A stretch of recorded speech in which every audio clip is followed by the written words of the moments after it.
It should be my family dining in a fancy restaurant," Eric proclaimed, seizing the reservation I had made for Dad's celebration along with his in-laws.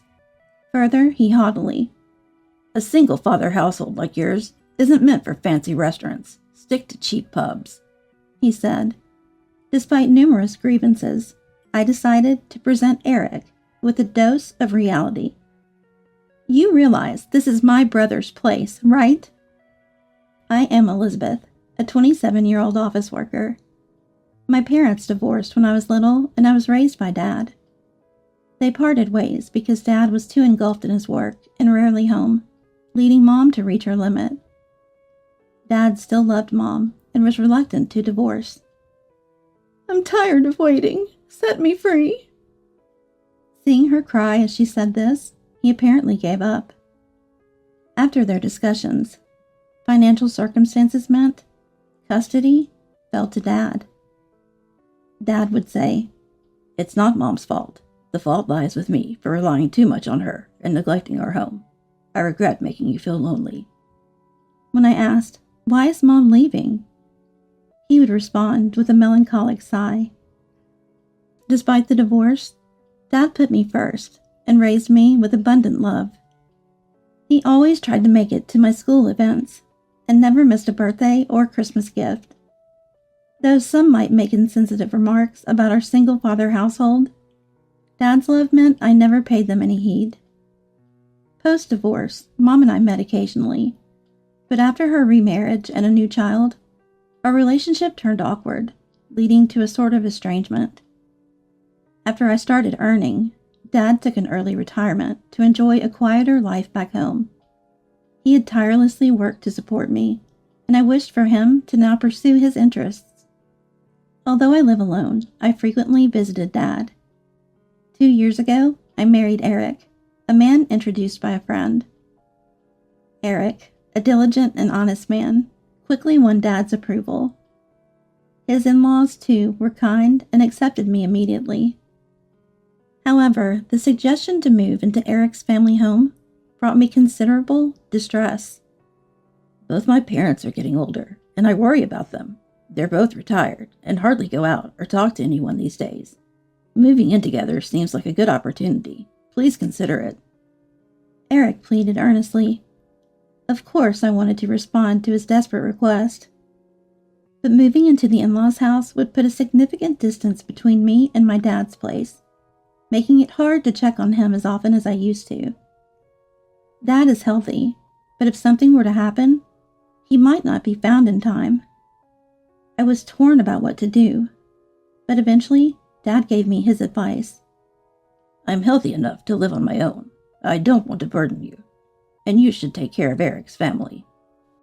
With that, "Call me if anything happens," I emphasized to Dad and reluctantly agreed to move in.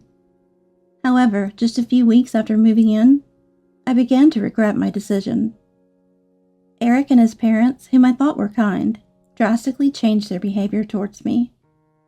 They started treating me like a servant, leaving all the household chores, cooking, laundry, and cleaning solely to me, while Eric and his parents did nothing. I asked Eric to help. "I'm tired from work. Housework is a wife's job, right?" he retorted. My protests that I too work fell on deaf ears. "That's different. You married me, so you should be devoted to me and my parents," Eric would dismissively say. Coming home tired from work, only to face an endless list of chores, was overwhelming. Not just the chores, but Eric's mother, Mary, relentlessly tormented me. She'd purposefully spill food to dirty the floor, or complain about the slightest speck of dust. "This spot is dirty, you know." She orders me to clean after telling me this. She leaves dirty clothes all over for me to pick up, and after I've washed and carefully folded them. "These folds will crease the clothes. Do it again." She kicks them apart. Moreover, Mary often made disparaging remarks about me being from a single-father household.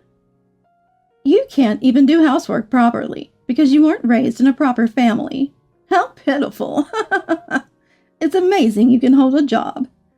The company must be blind to hire such a bottom-rung woman. It's your dad's fault for the way he brought you up.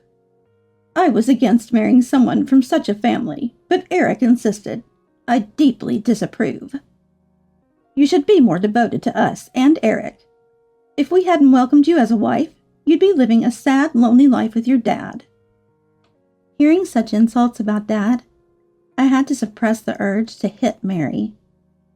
And the worst part was that John, my father-in-law, and Eric did nothing to intervene while they witnessed Mary's treatment of me. Far from supporting me, John looked at me scornfully, while Eric joined Mary in mocking me. "Mom's right. You lack any gratitude towards us. That's why she's cold to you," Eric sneered. "A woman from a dysfunctional family like yours would have been left on the shelf if I hadn't married you. You barely have any merits besides working and doing housework, so do them well. Don't even think of asking to share the chores. It's your role as a wife, and making excuses like being tired from work is absolutely unacceptable. I won't allow it," he dictated. When I tried to argue or refuse, Eric's mood turned visibly sour. He began treating me as if I were invisible. "How dare you as a wife? Making a fool of me." And he would excessively shout at me. Then Mary chimed in. "Don't stress Eric when he's tired," making things worse for me. Some of the furniture in the in-laws' house was bought with my money, coerced into purchasing them.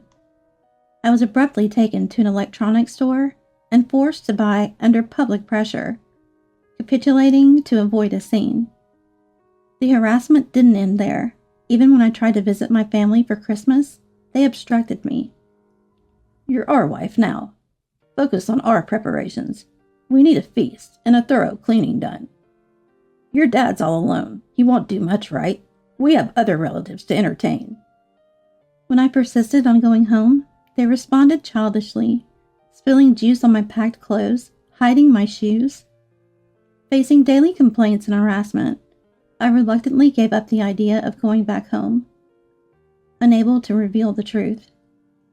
"The in-laws' house is busy with Christmas preparations, so I'll stay and help. Sorry I can't make it back," I told Dad. Dad didn't blame me. "Then it can't be helped," he gracefully accepted. "Rather, don't worry about it. It's busier there with more people. I can manage fine alone here, so be at ease," he comforted me. Eric's ongoing tyranny made me seriously contemplate divorce. But I was troubled about how to tell Dad, who was purely happy about my marriage without hurting him. In the second year of this tumultuous marriage, Dad turned 60. I secretly made reservations at a renowned fancy restaurant for his celebration. Anticipating complaints from Eric and his parents, I simply told them I had to return home briefly. They grumbled, but reluctantly accepted when I promised it'd just be for the day. Upon learning about the restaurant reservation, Dad was immensely delighted. "I'm so blessed to have such a wonderful daughter. Thank you so much." Hearing Dad express his gratitude made me incredibly happy, but I never imagined such an incident would unfold. As we entered the restaurant and informed the staff of our reservation, we were met with a shocking revelation. "A reservation for 2? There are 3 people claiming to be relatives already seated there." Confused, I went to see the reserved table, only to find Eric and the in-laws seated there. Eric, noticing me, sneering with a smug smile. "Too bad you can't outsmart us and dine fancy just by yourselves," he said. The in-laws didn't even look our way, indulging in the feast they had presumably ordered for themselves. Dad, seeing Eric and the in-laws, looked back and forth between us, clearly bewildered. He had only seen the pleasant side of Eric and the in-laws, so his confusion was understandable. Eric, suspecting something from my cheerful demeanor about returning home, had sneakily snooped through my mobile phone. He learned about the 60th birthday celebration at the upscale restaurant and made it there first to preemptively order dishes. Eric began to mock us with a triumphant expression. People from poor single-father households like you don't belong in fancy restaurants. Know your place. Let us savor the dishes here. Be grateful we're allowing you this much. You lot should go to some cheap pub. Despite the other customers' annoyed glances at Eric's loud voice, he remained oblivious, soaked in his sense of superiority.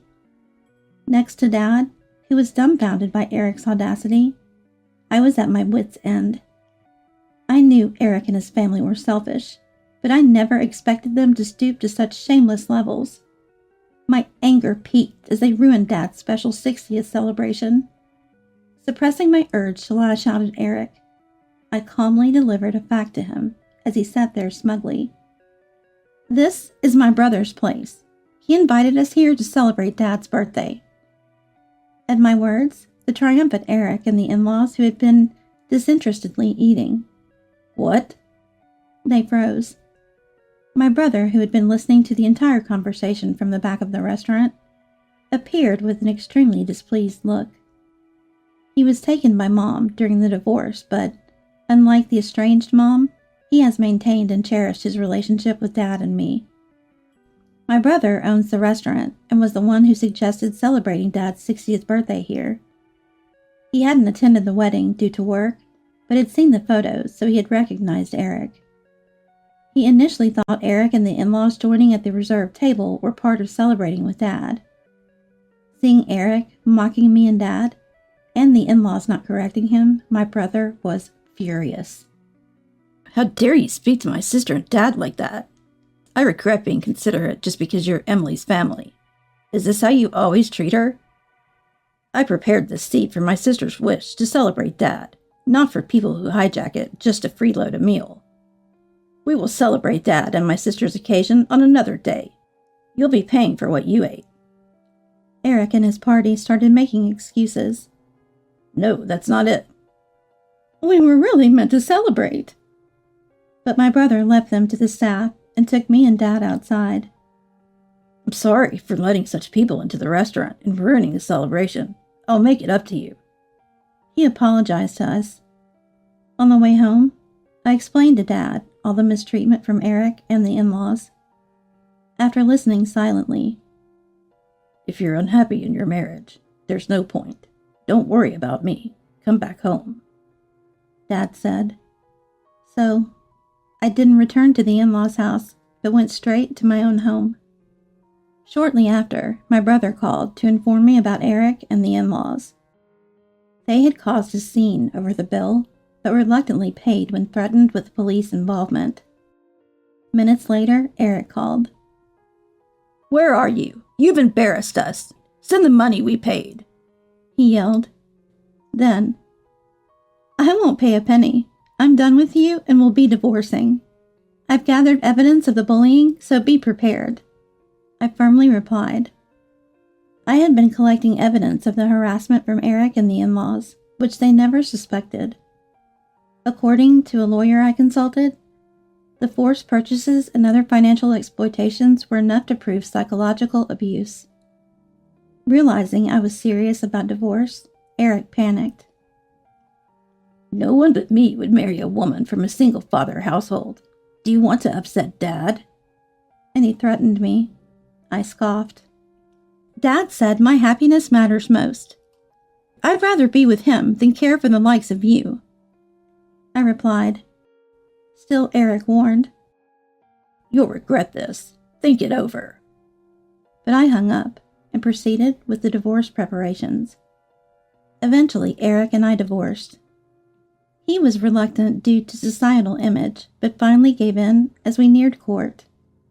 I secured substantial evidence of psychological abuse, which ensured I received a fair settlement in the divorce. Additionally, during the property distribution, I took the furniture I had purchased for the in-laws' house, having the legal right as the buyer. The in-laws tried to complain, but my lawyer simply stated, "The purchaser naturally has the right of possession," leaving them defeated. A few months after returning to my parents' home, Eric reached out wanting to reconcile. Apparently, on the day that triggered our divorce at the restaurant, Eric's boss and colleagues were there for a work celebration. They heard everything he said to me and Dad. Eric's boss, who had struggled growing up in a single-parent home, was disappointed in Eric's disparaging remarks about single-father households. Eric, once a promising employee, lost his standing and any chance of advancement. Moreover, his colleagues had spread the story, and he was now regarded with contempt at work as the psychological abuse guy. Problems didn't stop at the company. The in-laws' house became chaotic too. Before our divorce, Eric and the in-laws had offloaded all household chores on me. And post-divorce, the in-laws, entrenched in laziness, bickered over who should do the chores. Eric was being pressured by the in-laws to buy new furniture to replace what I took, and to contribute more financially. I was wrong, Elizabeth. I took advantage of your kindness too much. I've truly reflected and want to start over. Eric pleaded for reconciliation, but my feelings had cooled significantly. He likely faced more pressure to do chores at the in-laws' house, and wanted me back to resume my role as a housekeeper. Perhaps he was also trying to offload some of the financial demands from the in-laws onto me, so I firmly rejected his proposal. No way. I wouldn't get back with you, even if you paid me. I can see you changing back and exploiting me again once we're married. I was foolish not to divorce you sooner without worrying about Dad. Then perhaps Dad's 60th wouldn't have been ruined. We're divorced now, strangers. If you contact me again, I'll consult my lawyer. With that, I hung up the phone. Perhaps my mention of a lawyer resonated because I received no further reconciliation attempts from Eric. Now, I'm living happily at home with Dad, and my brother occasionally visits, bringing gifts. His wife is pregnant, and he seems truly happy. Dad and I are both looking forward to the baby. While I'm not considering marriage anytime soon, if the opportunity arises, I'll be sure to choose more wisely.